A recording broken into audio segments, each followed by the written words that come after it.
The civic-military dictatorship of Uruguay, also known as the Uruguayan Dictatorship, was an authoritarian military dictatorship that ruled Uruguay for 12 years, from June 27, 1973 until February 28, 1985. The dictatorship has been the subject of much controversy due to its violations of human rights, use of torture, and the unexplained disappearances of many Uruguayans. The term civic-military refers to the military regime's initial use of a relatively powerless civilian president as the head of state, which distinguished it from dictatorships in other South American countries in which senior military officers immediately seized power and directly served as head of state. The dictatorship was the culmination of an escalation of violence and authoritarianism in a traditionally peaceful and democratic country, and should be analyzed in the context of the Cold War and other military dictatorships in the region. It resulted in the suppression of all former political activity, including the traditional political parties. Many people were imprisoned and tortured, especially left-wingers. Political situation in Uruguay. The slow road to dictatorship started in late 1960s. Between 1952 and 1967, the country experimented with a collective presidency. The National Council of Government had 9 members, 6 from the majority party and 3 from the opposition, that provided for a weak leadership during worsening economic situation in the country. After the re-establishment of the presidency, the new president Oscar Diego Gestido, in December 1967, banned the Socialist Party of Uruguay. To suppress leftist activists, President George Pacheco banned leftist political parties and the newspapers, purged liberal professors from universities, and suppressed labor unions. His repressive politics, as well as the crisis in economy and higher inflation, fueled social conflict and guerrilla Tupamaro activities. On June 13, 1968, Pacheco declared a state of emergency. More states of emergency was declared in August 1970 after Tupamaros killed U.S. security expert Dan Mitrione, and in January 1971, when they kidnapped UK Ambassador Jeffrey Jackson. When more than 100 Tupamaros escaped from jail on September 9, 1971, Pacheco ordered the army to suppress all guerrilla activities, to coordinate their anti-guerrilla actions. The armed forces created Junta de Comandantes and YEFA, which was the first military coordination body independent of the usual Ministry of Defense oversight. Later, it evolved into Estado Mayor Conjunto. Between 1968 and 1971, expenses on military doubled from 13.3% of the budget to 26.2%, while expenses on education fell from 24.3% to 16%. In November 1971, general elections were held, in response to Pacheco's effort to change the constitution and to run for re-election. Leftist parties created Broad Front. In the controversial election, Wilson Ferreira Aldernate won more votes than the Pacheco's hand-picked successor and the eventual winner of the elections, Joan Maria Bordaberry, for the Colorado Party.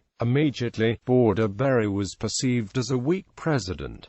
Bordaberry presidency, 1972–1973. After becoming president in March 1, 1972, the inexperienced Bordaberry had to concentrate on fighting Tupamaros and chose to continue oppressive policies of Pacheco. On April 15, 1972, he declared a state of internal war and suspended civil liberties. That was then extended by the National Assembly in September 1972, November 1972, and March 1973.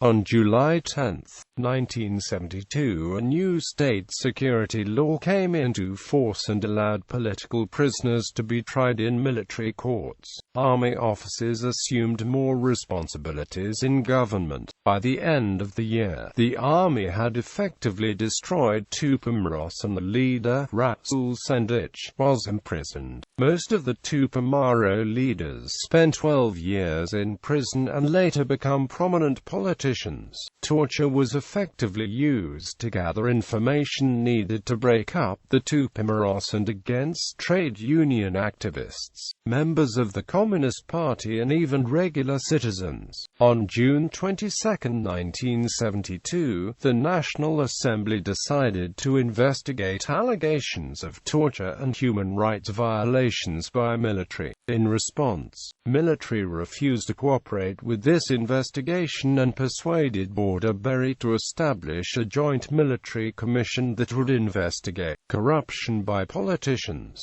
Coup of 1973. During the few years when it was granted extraordinary powers, Uruguayan military had acquired a taste for political power and began to behave independently. In late 1972, Berry tried to limit military's political powers. In an October 19, 1972 meeting with military chiefs, Berry was presented with an 8-point program in which military demanded the immovability of commanding officers, military participation in state enterprises, independence of military corruption investigation, and military control over police.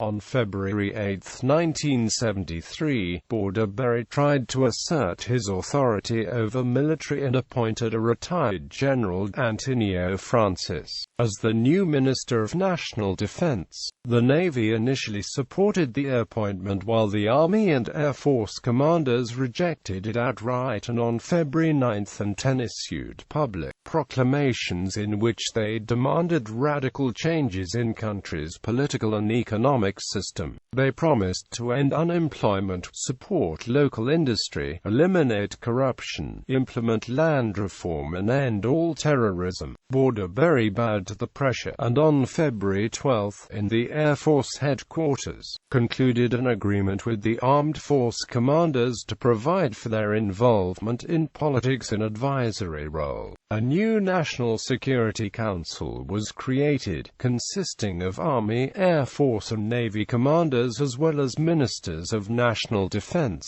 interior, economics and foreign affairs. From now on, they effectively were in control of the country. Berry had saved his post by participating in a self-coup. Presidents: Juan Maria Berry, democratically elected and later removed. Alberto Domicili, appointed and removed. Aparicio Mende, appointed. Gregorio Alvarez, appointed. Dictatorship. Uruguay's democratically elected parliament continued working until June 27, 1973, when it was dismissed for resisting the military regime. Berry created a new Council of State and put the military in control over civilian life. The new dictatorship was inspired by Brazilian military government, which said that the Cold War allowed all means to defeat the left and communists. The COSENA was the de facto governing body, meeting every week and approving policies, while the JOG was the source of the power. By 1977, it consisted of 28 members, mostly Army generals, Air Force brigadiers and Navy admirals. To secure its rule, on December 6, 1976, a new Council of the Nation was created by uniting the Council of the State and the JOG. The regime's promises to improve the economy were dashed by the global crisis caused by the 1973 oil crisis. Uruguay started borrowing money from international lenders, chiefly from the U.S. Opening of the small local economy to global corporations and financial institutions ruined local Uruguayan companies, who could no longer compete. The regime was forced to borrow even more and cut budget expenditures. By 1981, the country of 3 million people owed $4 billion. Bordaberry, whose political career was notable for opportunism, became a greater advocate of dictatorship than even the military officers. After he proposed the project of a new undemocratic constitution, he was removed from his post in June 1976. He was succeeded by Alberto de Micheli, the head of the Council of State, who, while a relative liberal among the ruling group, cancelled the elections that were supposed to take place in 1976. However, he refused to sign a law removing political rights of thousands of politicians. In his place, on September 1, 1976, a senior politician, Aparicio Mende, was appointed president. The Minister of Economy and Finance, Alejandro Vech Villegas, tried to improve economy by promoting the finance sector and foreign investment. Social spending was cut, with many state companies privatized. However, after 1980, the economy deteriorated. GDP fell by 20% and unemployment rose to 17%. The state stepped in and bailed out many collapsing businesses and banks. The failure of the regime to improve the economy further weakened its position. In August 1977, the armed forces announced its plan for reorganizing Uruguayan democracy. Only two traditional parties, the National Party and the Colorado Party, were to exist, and the president would be elected from a single, pre-approved candidate. In 1980, the regime proposed the constitution into a 1980 referendum. In a shock to the regime, 57.2% of voters voted against the proposal. The vote marked the start of negotiated return to democracy. The military's belief that it needed to legitimize the proposed constitution by holding an actual referendum but lost, as opposed to simply falsifying the voting results, was itself an indication that democracy was not quite dead yet in Uruguay. On September 1, 1981, General Gregorio Conrado Alvarez, who was Secretary of the National Security Council since 1973 and Commander-in-Chief of Uruguayan Armed Forces from 1978 to 1979, assumed the presidency. He began negotiations with civilian politicians about returning power to elected officials. On June 7, 1982, a law allowed the traditional political parties to resume their activities, but leftist parties remained banned. On November 28, elections were held to elect representatives to political party conventions, which then were expected to select new leaders, who then would be allowed to participate in the presidential elections of 1984. In 1983, workers and labor unions were allowed to demonstrate on May 1.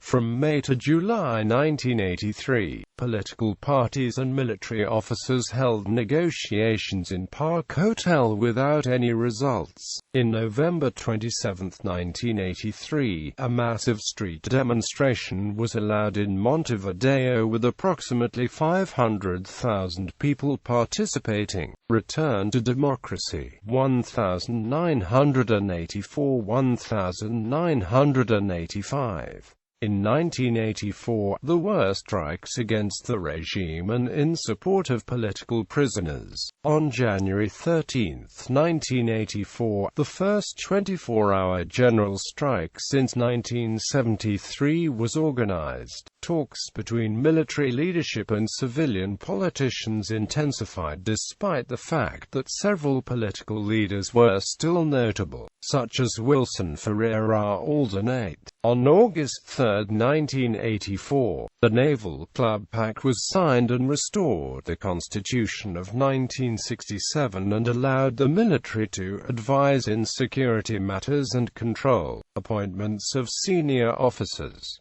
The military also received blanket amnesty for human rights violations. On November 25, 1984, elections were held, and following the brief presidency of Rafael Diego Bruno, on March 1, 1985, Colorado Party candidate Julio Maria Sanguinetti became the new president. The first Sanguinetti administration implemented economic reforms and consolidated democratization following the country's years under military rule. Nonetheless, Sanguinetti never supported the human rights violations accusations, and his government did not prosecute the military officials who engaged in repression and torture against either the Tupamaros or the MLN. Instead, he opted for signing an amnesty treaty, called in Spanish Ley de Amnistia, oppression and emigration. During the dictatorship, more than 5,000 people were arrested for political reasons and almost 10% of Uruguayans emigrated from the country. Torture extended until the end of Uruguayan dictatorship in 1985.